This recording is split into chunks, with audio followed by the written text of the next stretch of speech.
30 years ago, I was cleaning cars for £1 an hour a few miles from here as a Saturday job.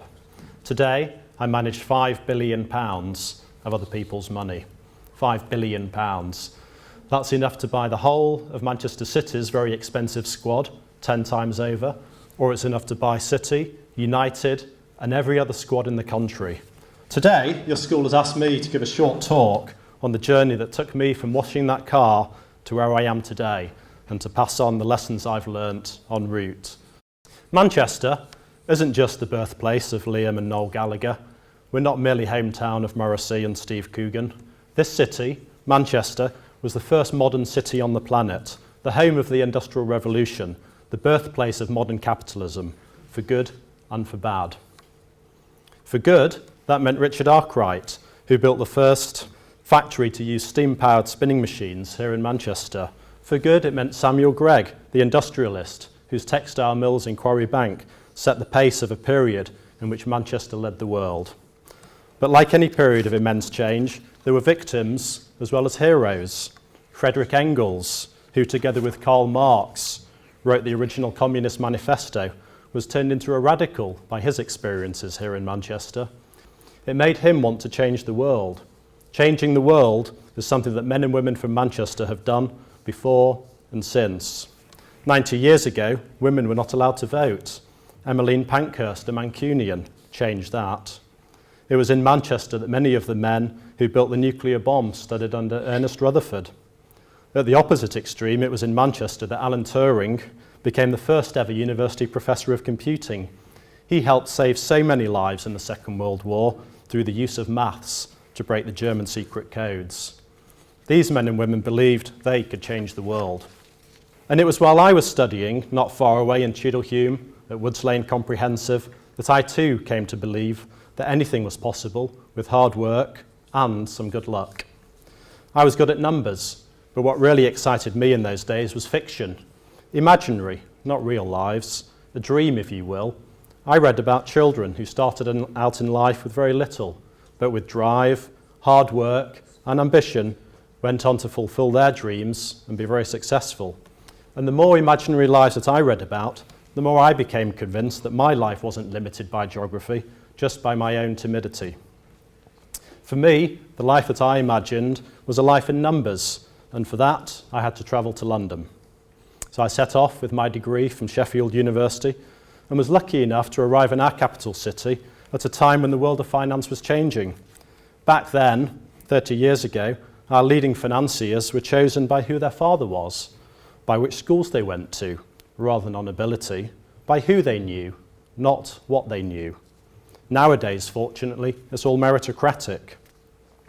So when I came to London, Margaret Thatcher had just set the city free, giving it the push it needed to rival New York and Tokyo as the world's capital of finance. I've ridden that change, and it's been an incredibly amazing journey. Your best chance to do well is to study and do well in your exams. But if you're not top of the class, that doesn't mean that your life isn't yours for the taking. It's about ambition of spirit, not just intellect. And if you have it, then you could be in the generation of Mancunians that next change the world, and perhaps save our economy into the bargain.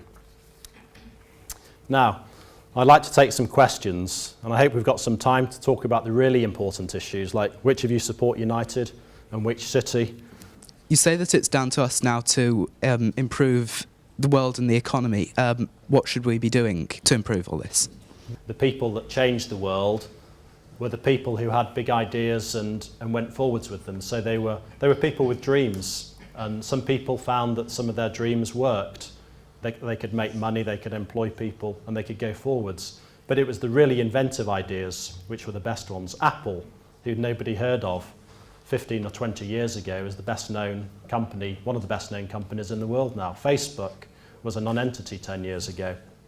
So it's about having that dream and realizing that however obscure it seems, just do what you do what you passionately believe in. So it's really about following your instincts about what interests you, and it could be anything, but just have the passion and the drive to follow through with what your heart tells you should be doing, because there's so many things to do in the world.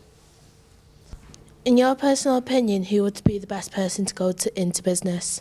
The best people to go into business are those who have the ability to withstand making mistakes or failing first time around, or have the ability to withstand other people telling them that they're failing. If you look at any successful business, they try things out, it doesn't work, they try again. That's what I do in my job as a hedge fund manager. If you're a goalkeeper and you concede a goal, you don't give up, you just try a little bit harder next time. Failure is part of success, and it's being able to deal with setbacks that really makes people successful in business. Yeah.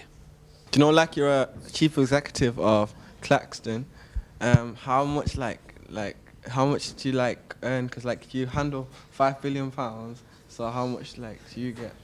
How much do I get?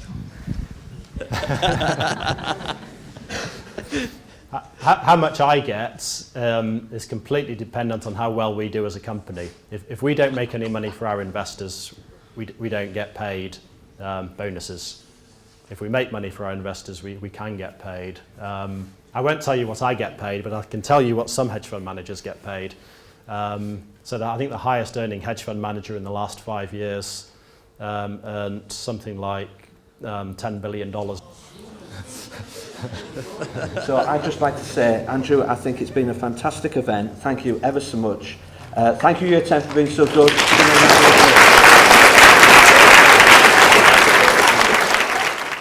Many of the students are bright, able students, but perhaps not as widely read as we would like them to be. And therefore, to bring actual speakers in who will talk about their own personal experience and their route through to the careers that they've got now is very important. It's been excellent that Andrew is from a state comprehensive school in Manchester, and obviously being the deputy head of a state comprehensive school in Manchester, there's a natural affinity with him and an instant respect, I think, from where he's come from.